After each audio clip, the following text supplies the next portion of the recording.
الحمد لله وكفى وسلام على عباده الذين اصطفى أما بعد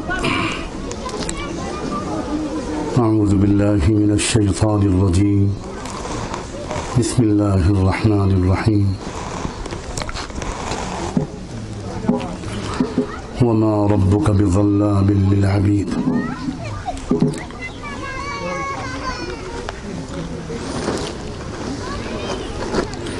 وقال تعالى ففروا إلى الله إني لكم منه نذير مبين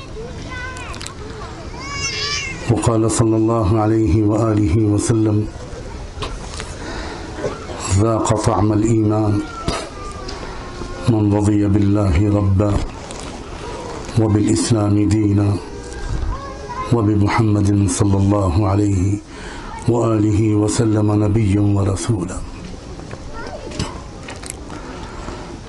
سبحان ربك رب العزة عما يصفون وسلام على المرسلين والحمد لله رب العالمين اللهم صل على سيدنا محمد وعلى آل سيدنا محمد وبارك وسلم اللهم صل على سيدنا محمد وعلى آل سيدنا محمد وبارك وسلم اللهم صل على سيدنا محمد وعلى آل سيدنا محمد وبارك وسلم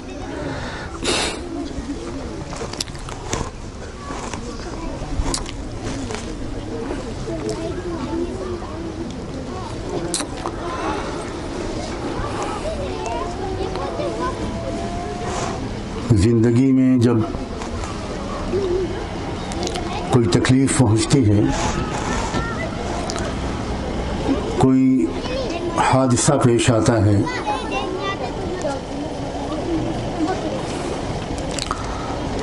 تو یہ موقع ایک بہت ہی قیمتی موقع ہوتا ہے۔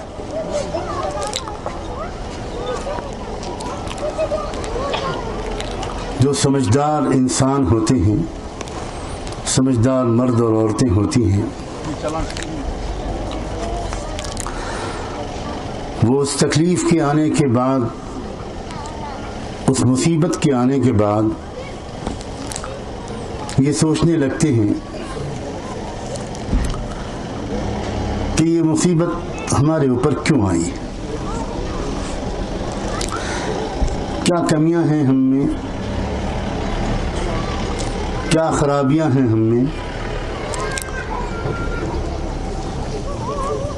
جن کو دور کرنے کی طرف متوجہ کرنے کے لیے ہمارے محبت کرنے والے رب نے ہمارے اوپر یہ تکلیف بھیجی ہے، کیونکہ سمجھدار لوگ اس بات میں کوئی شک نہیں رکھتے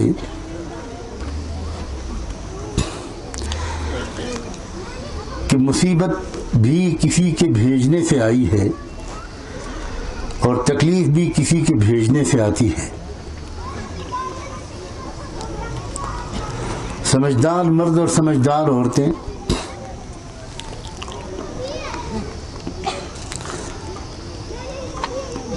وہ آرام و راحت کے دنوں کو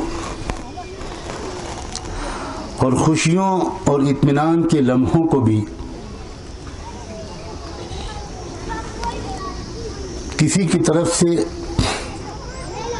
بھیجا گیا تحفہ سمجھتے ہیں، وہ اپنا حق نہیں سمجھتے، وہ ان خوشیوں کے لمحوں کو بھی یہ سمجھتے ہوئے قبول کرتے ہیں کہ یہ ہمارے شفیق رب نے، پروردگار نے، اللہ نے ہمارے لیے بھیجے ہیں،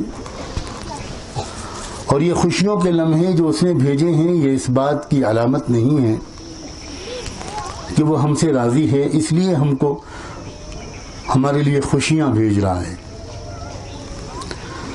بلکہ یہ خوشیاں بھی ایک امتحان ہیں۔ اس لیے سمجھدار لوگ خوشیوں کے لمحوں کو بھی بہت احتیاط کے ساتھ گزارتے ہیں۔ وہ خوشیاں مناتے ہیں اور اپنے اللہ کا دل سے شکر ادا کرتے ہیں۔ وہ خوشیوں کے ان لمحوں میں اللہ تعالیٰ کو نہیں بھولتے، بڑے بول نہیں بولتے، غرور اور تکبر اور گھمنڈ کے شبہوں سے بھی بچتے ہیں، وہ غریبوں کا دل نہیں دکھاتے، اللہ کے دیے ہوئے مال کو وہ اس طرح خرچ کرتے ہیں کہ اس سے اور بھی بہت سے گھروں میں خوشیوں کا ماحول بنے۔ وہ اکیلے اکیلے خوشیاں نہیں مناتے۔ یہ میں بات کر رہا ہوں سمجھداروں کی۔ جو ہم میں سمجھدار لوگ ہوتے ہیں وہ خوشیوں کے دنوں میں دوسروں کو خوشیوں میں شریک کرتے۔ عورت اگر سمجھدار ہوتی ہے اور اس کے پاس زیور ہوتے ہیں، اور زیور یقیناً عورت کی بہت پسندیدہ چیز ہے،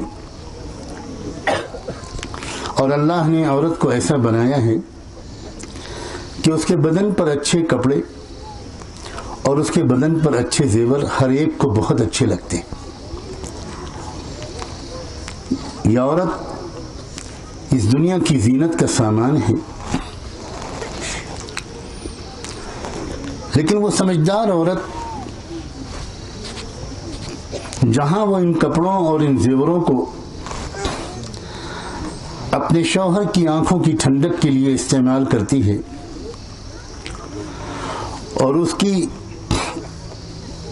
کے دلی سکون کا سامان کرتی ہے، اچھے کپڑے پہن کر، سجاوٹ کر کے، وہیں وہ دو باتوں کا اور بھی خیال رکھتی ہے۔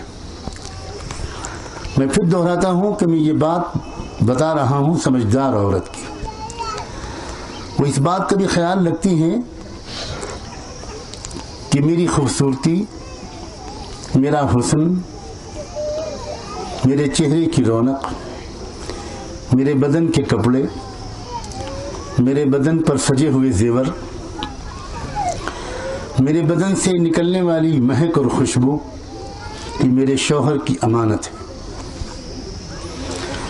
جس طرح میں اپنی عبادت اور بندگی میں اپنے رب کے ساتھ کسی کو شریک نہیں کروں گی، ویسے ہی میں اپنے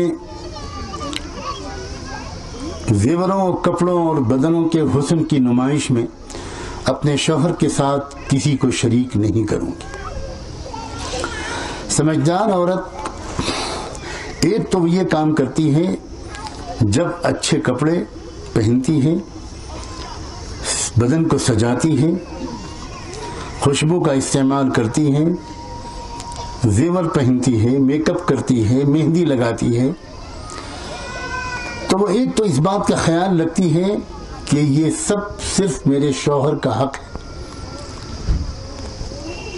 میں اپنے شوہر کے سوا دوسرے مردوں کو تو کیا، میں دوسری عورتوں کو بھی اس کے نظارے میں شریک نہیں کروں گی۔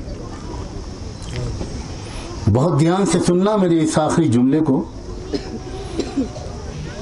خدا نہ کرے کہ کہیں یہ آخری جملہ یہاں کی بہنوں اور بچیوں کے لیے اتنا اجنبی نہ ثابت ہو کہ ان کی سمجھ میں نہ آئے کہ یہ بات کیا کہہ دی کہنے والے نے۔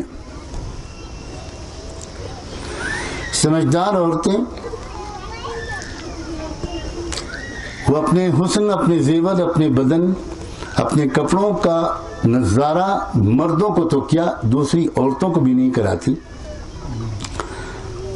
اور اس لیے وہ نظر بد سے محفوظ رہتی ہیں۔ دوسرا ایک کام سمجھدار عورت یہ بھی کرتی ہے، جب وہ اچھے کپڑے استعمال کرتی ہے، زیور سے اپنے بدن کو سجاتی ہے، کہ وہ اس بات کا بہت خیال رکھتی ہے کہ میری ہزاروں بہنیں اور شاید لاکھوں بہنیں اور ہزاروں اور لاکھوں بچیاں، وہ اچھے کپڑے ان کے پاس نہیں ہیں، یہ زیور ان کے پاس نہیں ہیں، میرے بیڈ روم کا فرنیچر ان کے کمرے میں نہیں ہے، اس لیے وہ ان نعمتوں کو استعمال کرتے وقت اپنی غریب بہنوں اور بچیوں کا ضرور خیال رکھتی ہے، اور وہ پھر بار بار اپنے شوہر کو یاد دلاتی ہے کہ دیکھیے سال پورا ہو رہا ہے، آپ ذرا کسی اچھے متقی عالم سے مسئلہ پوچھ لیجئے، میرے پاس اتنے زیور ہیں اور میرے پاس اتنے پیسے ہیں، مجھ پر زکوٰۃ کتنی واجب ہے۔ بار بار اپنے شوہر کو یاد دلاتی ہے کہ پلیز آپ ذرا ایسا نہ ہو کہ سال گزر جائے اور میری زکوٰۃ نہ نکل پائے، میں اللہ کی پکڑ سے بہت ڈر رہی ہوں، آپ ذرا میری زکوٰۃ نکلوا دیجئے، کسی سے مسئلہ معلوم کر کے مجھے بتا دیجئے۔ سمجھدار عورت ایسی ہوتی ہے۔ یہ میں نے مختصراً تذکرہ کیا ہے خوشیوں کے دنوں میں سمجھدار عورت کا رویہ، اور جب مصیبت آتی ہے زندگی میں، خوشیاں اور مصیبتیں دونوں آتی ہیں، جیسے دن اور رات ضرور آتے ہیں، موسم بھی بدلتے ہیں، انسان کی زندگی کے مرحلے بھی بدلتے ہیں، بچپن، نوجوانی، جوانی، بڑھاپا اور موت، اسی طرح انسان کی زندگی کے حالات بھی بدلتے ہیں، خوشیاں بھی آتی ہیں اور مصیبتیں بھی آتی ہیں۔ مصیبتیں کبھی گھر کے ایک فرد پر آتی ہے، کبھی گھر کے کئی افراد پر آتی ہیں، اور کبھی پورے شہر اور پوری قوم اور پورے علاقے پر بھی آ سکتی ہیں۔ تو جو سمجھدار لوگ ہوتے ہیں، یہاں تو کہ میں اپنی بہنوں سے اور بچیوں سے بات کر رہا ہوں، اس لیے میں خاص طور پر یہاں پر سمجھدار عورت کا تذکرہ کر رہا ہوں۔ جب سمجھدار عورت کے گھر میں، اس کے خاندان میں، اس کی ذات پر یا اس کے شہر میں، اس کے علاقے میں کوئی مصیبت آتی ہے، تو سمجھدار عورت فوراً متوجہ ہوتی ہے اس کی طرف کہ ہم لوگوں سے کیا غلطیاں ہوئی ہیں جن کی وجہ سے ہمارے پیارے رب نے ہمیں سمجھانے کے لیے تھوڑی سخت زبان استعمال کر دی۔ بہت سی مصیبتیں اللہ تعالیٰ اس لیے بھیجتا ہے کہ شاید اس تھوڑی سی سخت قسم کی خوراک کے بعد میرے بندے اور بندیاں ذرا سنبھل جائیں۔ آپ مائیں ہیں، آپ بھی تو اپنے بچوں کے ساتھ کچھ سختیاں کرتی ہیں، آپ بھی تو کبھی ان کو ڈانٹتی ہیں، آپ بھی تو کبھی ان کے اوپر ہاتھ اٹھا لیتی ہیں، آپ بھی تو کبھی ان کی کسی فرمائش کو پورا نہیں کرتی۔ وہ نادان بچہ تو اس وقت یہ سمجھتا ہے کہ میری ماں بہت ظالم ہے، وہ نہیں جانتا آپ کی محبت اور شفقت اور پیار کو، لیکن آپ پھر بھی اس محبت کی وجہ سے سختی کرتی ہیں۔ اور ایک بات میری بچیوں اور میری بہنوں بہت دھیان سے سننا، جس کو انسان اپنا سمجھتا ہے اسی پر سختی کرتا ہے۔ آپ اپنے محلے کے کھیلنے والے دوسرے بچوں پر سختی نہیں کرتی، آپ کی کالونی اور آپ کی محلے کے بچے ہوم ورک نہ کریں تو آپ ان پر سختی نہیں کرتی، آپ کے محلے کے بچے اگر امتحان میں اچھے مارکس نہ لائیں تو آپ ان پر سختی نہیں کرتی، مگر آپ کا خود اپنا بچہ اگر وہ ہوم ورک نہ کرے تو آپ اس پر سختی کرتی ہیں، اور یہ اس محبت کا نتیجہ ہوتا ہے جو آپ کو اپنے جگر کے ٹکڑے سے ہے۔ اسی لیے اس دنیا میں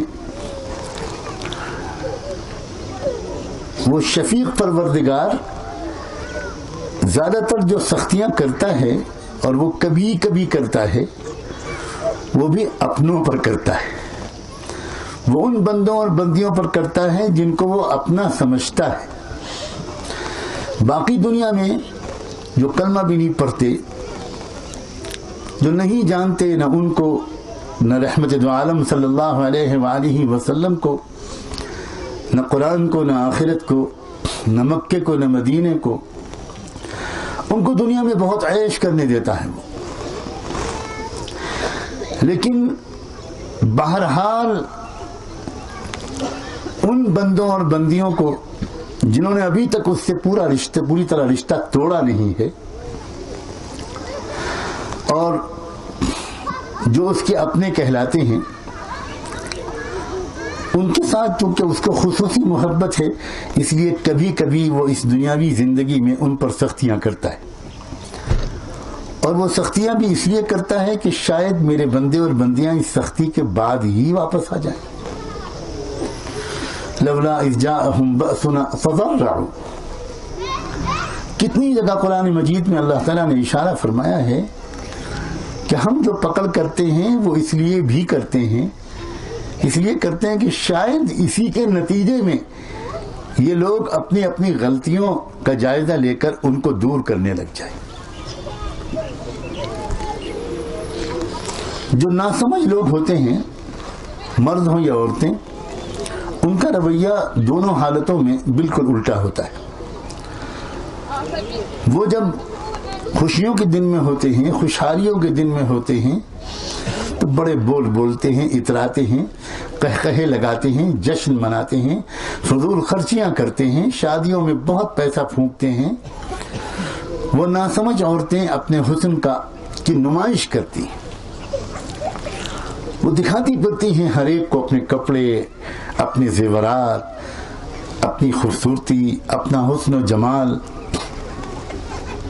یہ ناسمجھ عورتوں کا کردار ہوتا ہے. اسی طرح ناسمجھ عورتیں اور ناسمجھ مرد جب ان کے پاس کچھ مال آ جاتا ہے تو وہ زکوٰۃ کا حساب نہیں لگاتے. وہ ان خوشیوں میں دوسرے غریبوں کو شریک کرنے کی فکر نہیں کرتے. میری پیاری عزیز بچیوں، اسلام کا مزاج سمجھنے کی کوشش کرو. وہ اپنے گھر میں خوشیوں کا ماحول بنانے سے پہلے دوسروں کے گھروں میں خوشیوں کا ماحول بنانے کے اوپر زور دیتا ہے. رمضان کے مبارک مہینے کے بعد عید کا دن آتا ہے. عید کا دن خوشیوں کا دن ہے، اور اسلام یہ سکھاتا ہے کہ اس دن خوشیاں مناؤ، کھاؤ اور کھلاؤ، ایک دوسرے سے ملاقاتیں کرو، مبارکباد دو، خوشیاں مناؤ بڑے مہذب اور شائستہ طریقے پر. لیکن اسلام عجیب و غریب بات کہتا ہے کہ تم صبح کو عید کی نماز کے لیے جانے سے پہلے صدقہ فطر نکال دیا کرو. یعنی اپنی عید کے دن کی شروعات اپنے گھر میں خوشیوں کے انتظام کے کرنے سے پہلے غریبوں کے گھروں میں خوشیوں کا انتظام کیا کرو. ایک تہذیب ہے، ایک سلیقہ ہے، زندگی گزارنے کا ایک طریقہ ہے جو بہت خوبصورت طریقہ ہے جو اسلام نے سکھایا ہے. تو سمجھدار لوگ جب ان کو خوشیاں نصیب ہوتی ہیں تو وہ دوسروں کو خوشیوں میں شریک کرتے. ایک تو بڑے بول نہیں بولتے، اتراتے نہیں، فضول خرچی نہیں کرتے، دکھاوا نہیں کرتے.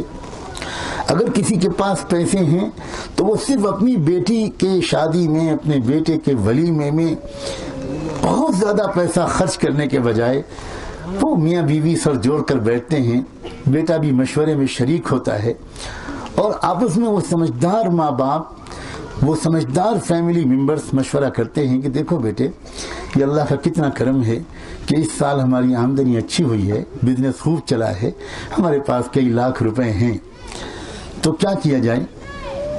یہ شادی کا موقع آ رہا ہے، ہم خوب شاندار شادی کریں تاکہ پورے خاندان میں شہرت ہو جائے کہ صاحب ان کے گھر جیسی شادی تو کبھی دیکھی نہیں. یہ طریقہ سمجھداروں کا نہیں ہوتا، بلکہ وہاں اس مشورے میں آخری جو نتیجہ نکلتا ہے وہ یہ ہوتا ہے، کبھی بیٹا کہتا ہے کہ ابو، کبھی بیوی یاد دلاتی ہے اپنے شوہر کو،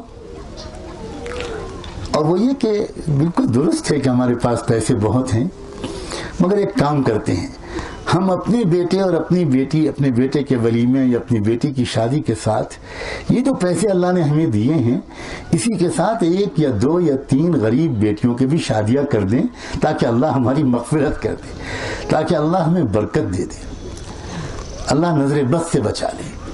اور یہ شادیوں میں یہ رشتہ جو ہم کرنے جا رہے ہیں، اس میں ہماری بیٹی ہمیشہ اپنے سسرال میں خوش رہے۔ اگر ہم نے اس موقع پر کسی غریب کی دعا لے لی، کسی یتیم بیٹی کی شادی کر دی، اور اس کی دل سے دعا نکل گئی کہ اللہ آپ ان کو صلہ دے دیجئے، میں تو میرے بن باپ کی بیٹی ہوں، میرے باپ کا تو انتقال ہو چکا، انہوں نے یہ احسان نہ کیا ہوتا تو میرے دروازے پر بارات کیسے آتی اور میں دلہن بن کے کیسے رخصت ہوتی۔ وہ دلہن کے دل کے اندر سے دعائیں نکلیں گی کہ اللہ انہوں نے میری خوشی کا سامان کیا ہے، اب آپ یہاں سے لے کر آخرت تک ان کو خوش رکھیے گا۔ سمجھدار لوگ اپنے پیسوں کا اس طرح استعمال کرتے ہیں، اور سمجھدار لوگوں پر جب مصیبت آتی ہے، جب تکلیف آتی ہے، تو وہ قسمت کو کوسنا نہیں شروع کرتے اور معاذ اللہ اللہ کے بارے میں بدگمانیاں نہیں کرتے، ناراض نہیں ہوتے اللہ سے۔ وہ یہ کہتے ہیں کہ اللہ ہم جانتے ہیں آپ ہم سے محبت کرتے ہیں، ہم اچھی طرح جانتے ہیں کہ آپ رحمان و رحیم ہیں، اللہ ہم جانتے ہیں کہ یہ صورت آپ اپنے لیے نہیں نکالتے، ہمارے لیے نکالتے، اور 1 پیسہ بھی کبھی آج تک آپ نے صورت کے ٹیکس کا ہم سے نہیں لیا۔ اللہ یہ چاند آپ ہمارے لیے نکالتے، یہ ستارے ہمارے لیے نکالتے، یہ ہوائیں آپ ہمارے لیے چلاتے، یہ پیڑ پودے آپ ہمارے لیے اگاتے ہیں، یہ پھل آپ ہمارے لیے اگاتے ہیں۔ اللہ یہ کائنات آپ نے ہمارے لیے بنائی ہے، اللہ آپ نے اپنے لیے کچھ نہیں بنایا، سب کچھ آپ نے ہمارے لیے بنایا۔ اللہ ہم جانتے ہیں کہ آپ ہم سے بے حد پیار کرتے ہیں، مگر اس کے باوجود یہ جو آپ نے ایک مصیبت بھیجی ہے، اللہ ہم سمجھنا چاہتے ہیں یقیناً یہ بھی آپ کے پیار کا ظہور ہے، یہ بھی آپ کی محبت کے ظہور کا ایک رنگ ہے، اور اس کی وجہ یہ ہے کہ ہم کو آپ کچھ بات سمجھانا چاہ رہے تھے، بہت دن سے آپ نے نرمی کے ساتھ کوشش کی اور کروائی کہ کسی طرح ہماری سمجھ میں آ جائے، مگر جب ہماری سمجھ میں نہیں آیا تو اللہ آپ نے ایک کوشش اور کر کے دیکھی ہے، اور اب ہم اس مرتبہ سمجھ گئے کہ اب ہم آپ سے توبہ کرنا چاہتے ہیں، معافی مانگنا چاہتے ہیں، ہم اپنے آپ کو بدل کے رہیں گے، ڈھونڈیں گے اپنے اندر ایک ایک کمی کو اور اس کو دور کریں گے۔ اللہ ہم کو ایک موقع دے دیجیے۔ سمجھدار لوگوں کا، سمجھدار مردوں اور عورتوں کا مصیبت میں آنے کے بعد بھی یہ حال ہوتا ہے،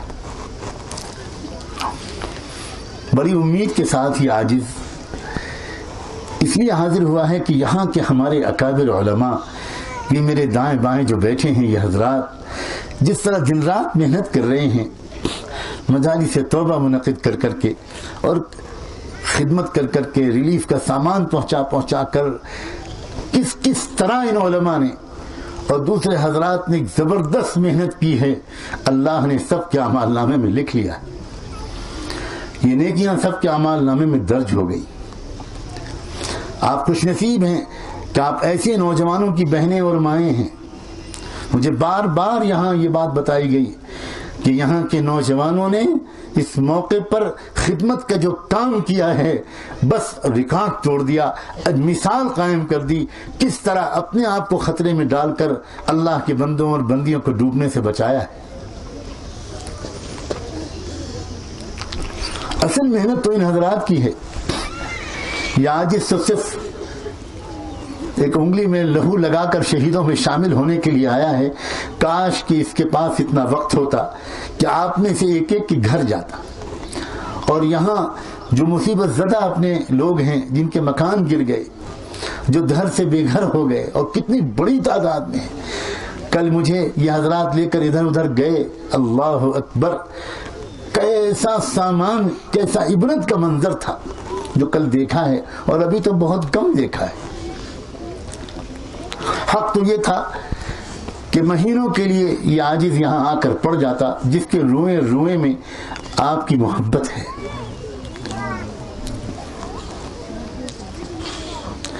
اور پڑھ کر میں ایک ایک کے پاس جاتا, ایک ایک کے پاس الگ الگ جاتا, سب کو تلاش کرتا, سب کے پاس جاتا, تسلی کے 2 بول بولتا, خدمت کرنے والوں کی پیشانیوں کو چومتا, پریشان حالوں سے دعا کی درخواست کراتا کہ تم اس وقت پریشان ہو, تمہارا دل ٹوٹا ہوا ہے, تم اس وقت گھر سے بے گھر ہو. اللہ اکبر. وہ لوگ جو بڑے شاندار مکانوں میں رہتے تھے, ہائے میرے وہ پیارے بھائی آج خیموں میں رہنے پر مجبور ہیں, ٹینٹ پہ رہنے پر مجبور ہیں. وہ مکانات جن میں 6-6, 7-7 ٹوائلٹ باتھ روم ہوا کرتے تھے, ان مکانوں میں رہنے والی عورتیں ہاتھ جوڑ کر یہاں کے لوگوں سے کہہ رہی ہیں ہمیں کچھ مت دو, ایک باتھ روم تو دے دو, ہم کہاں جائیں اپنی ضرورت سے فارغ ہونے کے لیے. اللہ اکبر, اللہ اکبر. اللہ ہم میں سے جس کی غلطی پر آپ کو یہ غصہ آیا ہو, اللہ معاف کر دیجیے, معاف کر دیجیے, معاف کر دیجیے, اللہ معاف کر دیجیے, معاف کر دیجیے, معاف کر دیجیے. اللہ یہ بہت پیارے لوگ ہیں, اللہ معاف کر دیجیے, معاف کر دیجیے. اللہ ہم آپ سے ناراض نہیں ہیں, اللہ ہم آپ سے ناراض نہیں, اللہ بالکل ناراض نہیں. اور کسی ایک بندے کے دل میں بھی اللہ اتنا تو کرم کر دے کہ اپنے سے ناراض ہونے کے جذبے کو داخل مت ہونے دے. مکان تو گرا تھا, دکان تو گئی, اب کیا ایمان بھی جائے گا؟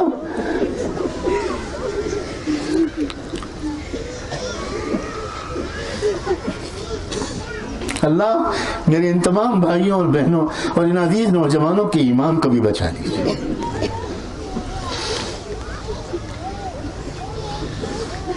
اے میری پیاری بہنوں, اے عزیز بچیوں, پاک دامن بچیوں, گناہوں سے بچنے کی کوشش کرنے والی بچیوں, میں جانتا ہوں تم بہت سخت امتحان میں ہو, میں جانتا ہوں تمہارے چاروں طرف گندگی کا ماحول ہے, میں جانتا ہوں کہ کالجوں میں جانا مشکل ہے, میں جانتا ہوں کہ موبائل تمہارے ہاتھ میں ہے اور تم نوجوان ہو, کبھی نہ کبھی انگلی پھسلتی ہے اور موبائل کے غلط استعمال ہو جاتا ہے.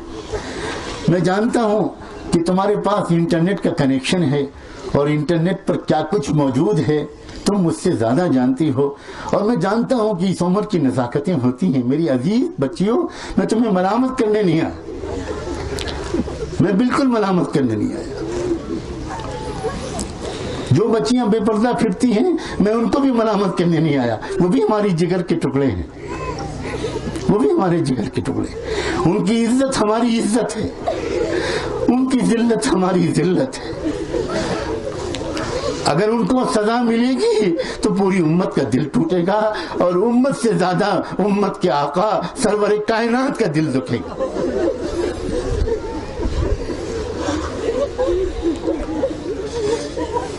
بچیوں, میں جانتا ہوں کہ تمہیں پردے اور حیا کی پابندی کرنا آسان نہیں, مگر بچیوں میں تم کو واسطہ دیتا ہوں ان ناموں کا جو تمہارے ماں باپ نے تمہارے رکھے. تمہارے نام کسی کا عائشہ ہوگا, کسی کا خدیجہ ہوگا, کسی کا زینب, کسی کا رقیہ, کسی کا کلثوم. اللہ اکبر, ان ناموں کا خیال کرو. یہ ان عورتوں کے نام تھے جنہوں نے دنیا کی تاریخ بدل دی, جنہوں نے دنیا کو ایک نئی پاک دامن پاکیزہ تہذیب دے دی. بچیوں پھر سے ارادہ کرو, ہم ویسے ہی بنیں گے, ہم انہیں کے راستے پر چلیں گے.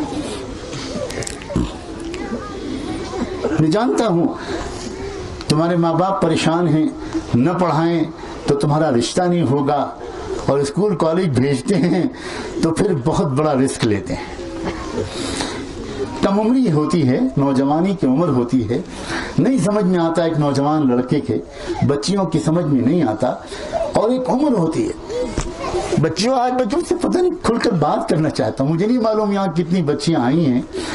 اللہ کرے میری یہ بات کشمیر کی تمام لڑکیوں تک پہنچ جائے, کم سے کم کشمیر کی تمام لڑکیوں تک پہنچ جائے, اور اللہ پوری انسانیت اور پوری امت کی بچیوں تک یہ بات پہنچائے. میں جانتا ہوں ایک عمر ہوتی ہے بچیوں جس کو ٹین ایج کہتے ہیں. یہ 13 to 19 کی جو ایج ہوتی ہے بڑی ٹینڈر ایج ہوتی ہے، بڑی نازک عمر ہوتی ہے. اس میں فزیولوجیکل اور سائیکولوجیکل کچھ چینجز آتے ہیں ہمارے بدن میں، ہمارے موڈ میں، ہماری سائیکولوجی میں، ہمارے جذبات میں، ہماری تمناؤں میں، اور وہ سب چینجز آتے ہیں ذمہ داریوں کو پورا کرنے کے لیے. وہ چینجز آنا ضروری ہے. میری بات دھیان سے سننا، بہت دھیان سے سننا. آج میں کھل کر کچھ بات کہوں گا جو شاید میں نے اب تک اتنی کھل کر کبھی کوئی بات اپنی بہنوں اور بچیوں کے مجمع میں نہیں کہی ہے، بالخصوص یہاں.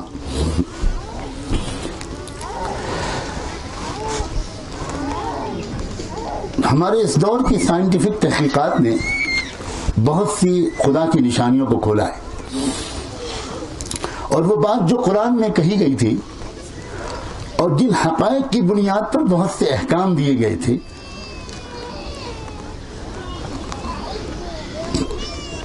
آج وہ حقیقتیں، سائنٹیفک حقیقتیں اللہ تعالیٰ نے کھول کے رکھوا دی ہیں. ان میں سے ایک بات یہ ہے کہ جب کوئی نوجوان بچہ یا بچی 12-13 سال کی عمر میں پہنچتا ہے تو اس کے برین میں ایک ونڈو کھلتی ہے جس کا نام ہوتا ہے لو ونڈو. یہی نام ہی ہے اس کا.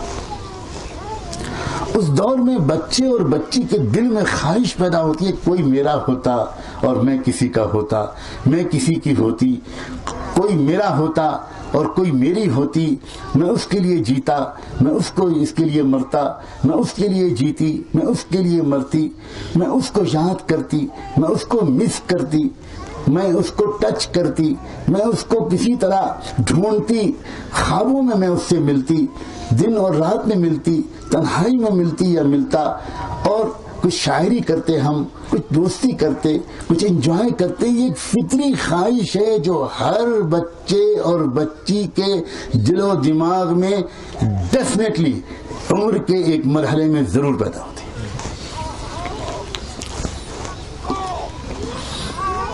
اب اگر یہ بچہ اور بچی کسی بہت سمجھدار ماں باپ کے گود میں پل رہا ہے، اس کے پیرنٹس سمجھدار ہیں، میں بار بار لفظ سمجھدار بول رہا ہوں، میں صرف لفظ دیندار نہیں بول رہا ہوں.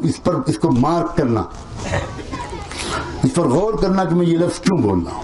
انما یتذکر اولو الالباب کی طرف میرا اشارہ ہے. جو سمجھدار ماں باپ ہیں وہ جانتے ہیں کہ اب ہمارا بچہ 10 سال کا ہو رہا ہے، اب ہماری بچی 11 سال کی ہو رہی ہے، اب اس کے دل میں خواہشات آئی ہوں گی، خیالات آ رہے ہوں گے، لازمی طور پر آتے، چاہے وہ کسی ولی کا بیٹا ہو، چاہے وہ کسی نبی کی بیٹی ہو، اب اس کے دل میں خیالات آ رہے ہوں.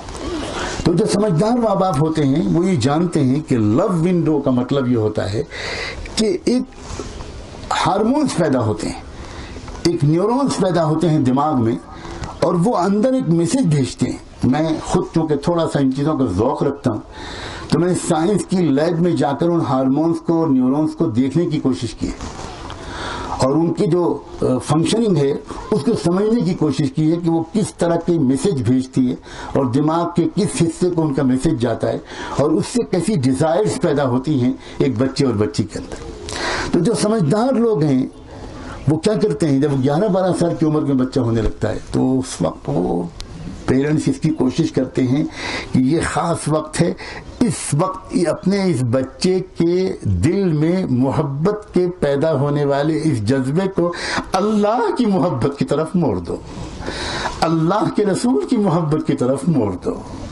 نیک لوگوں کی محبت کی طرف موڑ دو، اس کو زیادہ ٹائم دو، اس کو زیادہ کمپنی دو، اس سے زیادہ باتیں کرو، دوستی کی باتیں کرو، وہ اپنے آپ کو اکیلا محسوس نہ کرے، وہ کسی خلا کو محسوس نہ کرے. یہ کرنا شروع کرتے ہیں تو وہ لو ونڈو کے ذریعے سے جو ڈیزائر پیدا ہوتی ہے، جو خواہش پیدا ہوتی ہے، وہ ویکیوم فل ہونے لگتا ہے اللہ کی محبت سے. غور کرنا رحمت دو عالم صلی اللہ علیہ وسلم کی ہدایت پر. یہاں میرے بڑے علماء بیٹھے ہیں، غور کرنا حضور پاک کی ہدایت پر کہ آپ نے فرمایا کہ دیکھو جب 10 سال کی عمر میں بچہ داخل ہو جائے تو اس کو نماز میں لگاؤ، اس کو نماز میں لگاؤ، نماز کے سلسلے میں خوب اہتمام کرواؤ. کیا مطلب ہے اس کا؟ وہ ہماری جیسی نماز نہیں پڑھوائی حضور پاک صلی اللہ علیہ وسلم نے. حضور نے تو دراصل وہ نماز کا حکم دیا تھا 10 سال کے بچے اور بچی کو، جیسی نماز آپ خود پڑھتے تھے، جیسی نماز آپ نے صحابہ کو سکھائی تھی. اس نماز کے بعد میں قسم کھا کے کہتا ہوں کسی اور محبوب کی تلاش باقی ہی نہیں رہتی. ایسی تسلی دل کو ملتی ہے، ایسا مزہ آتا ہے کہ پھر انسان کو کسی فضول قسم کی محبت کی طرف ذہن نہیں جاتا، خلا پر ہو جاتا ہے. اچھے واقعات سنائے جاتے ہیں. وہ سمجھدار ماں باپ اچھے واقعات سناتے ہیں، پاک دامن لوگوں کے واقعات سناتے ہیں، نبیوں کے واقعات سناتے ہیں، اور ان بچوں کو زیادہ ٹائم دیتے ہیں تاکہ ان بچوں کے اندر تنہائی کا احساس نہ ہو، اور گزروا دیتے ہیں یہ ٹین ایج کی جو عمر ہے یہ گزروا دیتے ہیں بہت سمجھداری کے ساتھ. چنانچہ وہ بچے اور بچی گناہوں سے محفوظ رہتے ہیں اور ایسے نوجوان بچے اور بچیاں بنتے ہیں کہ جن کے اعمال نامے میں ایک دھبا بھی نہیں ہوتا. شاب نشأ فی عبادت اللہ. میں جانتا ہوں بچیوں، میری عزیز بچیوں، جانتا ہوں کہ بہت کم بچیوں کو آج کے دور میں ایسے سمجھدار ماں باپ نصیب ہیں. ہم اعتراف کرتے ہیں کہ ہم ایسے سمجھدار ماں باپ نہیں ہیں، اور اس کا نقصان پوری نسل کو اٹھانا پڑ رہا ہے. یہ جو واقعات ہوئے ہیں حال میں ابھی آپ کے اس علاقے میں، اللہ اکبر، وہ پانی جو زندگی کا سامان بنا کرتا تھا وہی موت کا پیغمبر بن گیا. نفع اور نقصان تو اللہ کے ہاتھ میں ہے. جس چیز سے چاہے اللہ نفع پہنچا دے، اور جو چیز نفع پہنچانے والی ہو اسی کو سے اللہ تعالیٰ نقصان پہنچا دے. یہ اللہ کی قدرت میں ہے. لیکن اب کیا کرنا چاہیے؟ بس میں بات کو سمیٹتے ہوئے عرض کرتا ہوں، بچیوں، بہنوں، میں بہت امید کے ساتھ ایک درخواست لے کر آیا ہوں. اور تو تاریخ بھری ہوئی ہے اس کے تذکرے سے کہ عورتوں کی دعاؤں نے اللہ کے آئے ہوئے عذاب کو ٹال دیا. عورتوں کی دعاؤں نے قوموں کی تقدیریں بدلوا دی. بہت عجیب عجیب واقعات ہیں عورتوں کی دعاؤں کے، اور اسی لیے تو قرآن مجید میں شاید اللہ نے عورتوں کی دعاؤں کا خاص طور پر تذکرہ کیا. اور دعا کے ذریعے عورت کو خود کیا مقام ملا اس کا بھی تذکرہ ہوا، اور عورت کی دعا کے ذریعے انسانیت کو کیا ملا اس کا بھی تذکرہ قرآن نے کیا. تفصیل میں تو جانے کا وقت نہیں ہے. فرعون کی بیوی کو کتنا بلند مقام ملا، اتنا بلند مقام ملا، اتنا بلند مقام ملا کہ جنت میں اللہ تعالیٰ نے اس کا استقبال کرتے ہوئے انتقال کے بعد اس کو یہ خوشخبری سنائی کہ دنیا میں سب سے خراب شوہر کی تم بیوی تھی، اب میں تم کو تمہاری قربانی اور تمہارے ایمان کے انعام کے طور پر اور تمہاری دعا کی قبولیت کی نشانی کے طور پر ایک خوشخبری سناتا ہوں. وہ یہ کہ جنت میں تم دنیا کے سب سے اچھے انسان، یعنی میرے لاڈلے، میرے چہیتے محمد الرسول اللہ کی بیوی بن کر رہو گی. اللہ اکبر، اللہ اکبر کبیرہ. کیا نصیب ہے اس عورت کا. ایک دعا قرآن نے نقل کی ہے کہ اس کی ایک دعا اللہ تعالیٰ کو اتنی پسند آئی تھی، اور وہ دعا تھی رب ابن لی عندک بیتا فی الجنہ ونجنی من فرعون وعملہ ونجنی من القوم الظالمین. میرے پروردگار، میرے رب، مجھے فرعون سے اور اس کی تمام تدبیروں سے چھٹکارا دلا دے، اور اللہ مجھے ان ظالموں سے نجات دے دے. اللہ عجیب تکلیف کی حالت میں، سخت تکلیف کی حالت میں تھی. باندھ دیا تھا اس کو فرعون نے، تخت سے باندھ دیا تھا، جلاد بلائے تھے، ہتھوڑے منگوائے تھے، بڑی بڑی کیلیں منگوائی تھیں. جلاد سامنے کھڑے تھے، فرعون سامنے بیٹھا تھا اور یہ کہہ رہا تھا کہ اگر ابھی فوراً تم نہیں کہو گی کہ موسیٰ جھوٹے ہیں اور میں نہیں مانتی اللہ کو، نہیں مانتی موسیٰ کو، اگر یہ نہیں کہو گی تو ابھی میں حکم دوں گا اور یہ جلات دیکھ رہی ہو، ان کے ہاتھ کے ہتھوڑے دیکھ رہی ہو، ان کے ہاتھ میں بڑی بڑی موٹی موٹی کیلیں دیکھ رہی ہو، ابھی میں حکم دوں گا اور یہ ہتھوڑے چلائیں گے اور یہ کیلیں ٹھوکیں گے۔ کہاں ٹھوکیں گے؟ یہ دیوار میں اور میز پر نہیں ٹھوکیں گے، یہ تمہاری آنکھوں کی پٹلیوں میں ٹھوکیں گے، تمہاری کان کی سوراخوں میں ٹھوکیں گے، تمہارے سینے کی اور چھاتیوں میں ٹھوکیں گے، اور تمہارے بدن کے نازک مقامات پہ ٹھوکیں گے، اور تم تڑپ تڑپ کر جان دو گی۔ اس وقت اس عورت نے اپنے بندھے ہوئے ہاتھوں کو اسی طرح کھولنے کی کوشش کرتے ہوئے اللہ کی طرف اٹھاتے ہوئے دعا مانگی تھی، رب ابن لی عندک بیتا فی الجنہ۔ اللہ اب تک کی تکلیفوں کو تو میں جھیل لے گئی، آپ نے مدد فرما دی، اب میں ڈر رہی ہوں اگر اس نے ہتھوڑے چلوا دیے اور وہ میری ٹھوکے جانے لگی کیلیں تو کہیں تکلیف کی شدت میں میری زبان سے کفر کا کوئی کلمہ نہ نکل جائے۔ اللہ اب میں بے بس ہوں، آپ مجھے اس سے پہلے کہ ہتھوڑیاں چلیں مجھے ایمان کی حالت میں موت دے دیجئے، جنت دے دیجئے۔ میں سب کچھ چھوڑنے کے لیے تیار ہوں، میں ایمان چھوڑنے کے لیے تیار نہیں ہوں۔ دعا تھی جس نے تقدیر بدلوا دی، اس عورت کو کہاں سے کہاں پہنچا دیا۔ پھر ایک اور دعا عورت کی نقل کی ہے قرآن نے۔ ایک عورت کی دعا پر انسانیت کو 2 پیغمبر ملے تھے۔ عمران علیہ السلام کی بیوہ تھیں، انہوں نے ایک دعا مانگی تھی، اس ایک دعا کے نتیجے میں ان کو بیٹی ملی مریم جیسی، جن کے بیٹے بطن سے پیدا ہوئے عیسیٰ علیہ السلام، اور انہی مریم کو دیکھ کر ان کے خالو حضرت زکریا نے دعا کی تھی، اور اس دعا کے نتیجے میں مل گئے انسانیت کو حضرت یحییٰ علیہ السلام۔ میں اکثر کہا کرتا ہوں اے عورتوں تمہیں مبارک ہو، ایک عورت بیوہ عورت کی دعا کے نتیجے میں انسانیت کو 2 پیغمبر ملے تھے۔ اللہ کرے کہ کشمیر کی عورتوں کی توبہ کے نتیجے میں اللہ اس پورے علاقے کی تقدیر بدل دے۔ اے عورتوں میں تم سے یہ کہنے آیا ہوں کہ اپنے قوم کے لیے امت کے لیے دعائیں مانگو، آنچل پھیلا پھیلا کر دعائیں مانگو، آنچل پھیلا پھیلا کر دعائیں مانگو۔ اندھیرے میں بتی بجھا کر، کمرے میں چھپ کر، سجدے میں گر کر اللہ سے دعائیں مانگو۔ اپنے گھروں کو خوشیوں کا ماحول بنا لو، اپنے گھروں میں رشتہ داروں کے جھگڑے ختم کر دو۔ اے ساسوں اپنی بہوؤں کو بیٹیوں جیسا پیار دو۔ میں دل چاہتا ہے، میرا آواز تو نہیں سننا چاہتا، لیکن چاہتا ہوں وہ تمام مائیں جن کے بیٹوں کی شادیاں ہو چکی، جن کے گھر میں بہویں آ چکی، جو ساس بن چکی، آج کے دن میں یہ چاہتا ہوں کہ وہ اپنی توبہ میں اس کو بھی شامل کریں کہ آج کے دن سے میں اپنی بہو کو اپنی بیٹی سمجھوں گی۔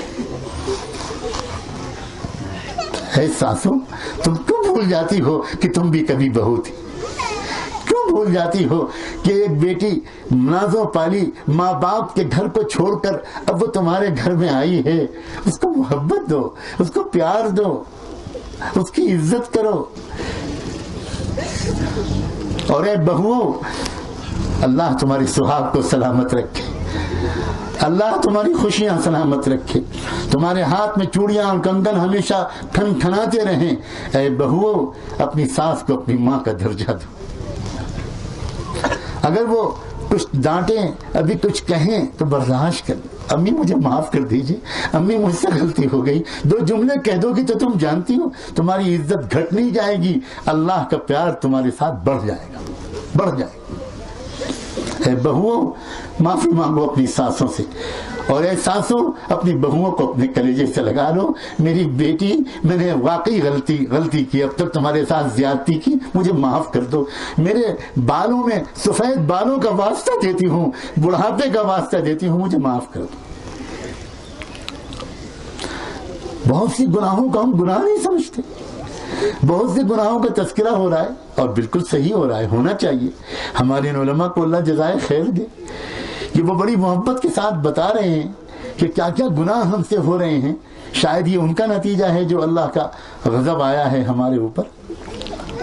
لیکن بہت سی گناہوں کو تو گناہ ہی نہیں سمجھا جاتا، گھریلو جھگڑوں کو کوئی گناہ نہیں سمجھتا، زنا کو لوگ گناہ سمجھتے ہیں اور صحیح سمجھتے ہیں، بے پردگی کو لوگ گناہ سمجھتے ہیں اور صحیح سمجھتے ہیں، نماز اور زکوٰۃ میں کوتاہی کو لوگ گناہ سمجھتے ہیں اور صحیح سمجھتے ہیں، مگر گھریلو جھگڑے اللہ کی پناہ،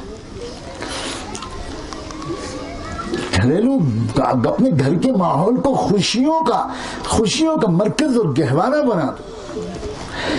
ساس اور بہو کو دیکھ کر اجنبی دیکھنے والے یہ سمجھیں کہ یہ لگتا ہے کہ اس ماں کی اکلوتی بیٹی ہے. اتنا پیار ہے ان دونوں میں. اور جب ان کو بتایا جائے کہ یہ ماں بیٹی نہیں، یہ ساس اور بہو ہیں، تو حیران رہ جائیں. نند اور بھاوج کو دیکھیں تو دیکھ کر حیران رہ جائیں اجنبی دیکھنے والے کہ لگتا ہے کہ دو سہیلیاں ہیں بچپن کی جو بہت زمانے کے بعد ملی ہیں. آج یہ بچھڑی ہوئی سہیلیاں ہیں جو آج بار بار گلے مل رہی ہیں، ہنس رہی ہیں، مسکرا رہی ہیں، لطیفے سنا رہی ہیں، اور یہ کہہ رہی ہے کہ نہیں میں آج پکاؤں گی کھانا، نہیں آپ بیٹھو میں کچن میں کام کروں گی. اور وہ کہہ رہی نہیں کمال کر دیا، میں کروں گی. یہ ماحول بنا دو. پھر دیکھو ان ماحولوں کو معمولی مت سمجھنا. اے بہنوں اور بچیوں، تمہارے لیے سچی بات یہ ہے، فرض نمازوں کے بعد سب سے بڑی عبادت گھریلو معاشرت کے نظام کو درست کرنا ہے. یہ سب سے بہترین پہلو ہے. آج عجیب حال ہے، لڑکیاں اپنی کالج کی سہیلیوں کے ساتھ تو ہنستی بولتی ہیں، لیکن جب گھر میں آتی ہیں تو اپنی امی کے ساتھ بدتمیزی کرتی ہیں. ماں کے ساتھ بدتمیزی، ماں کے ساتھ بے ادبی. ماں جس کے پیروں کے نیچے جنت ہے، ماں جو اللہ کی رحمت کی ایک نشانی ہے. اور جب اللہ نے اپنے پیار کی مثال دینی چاہی، یا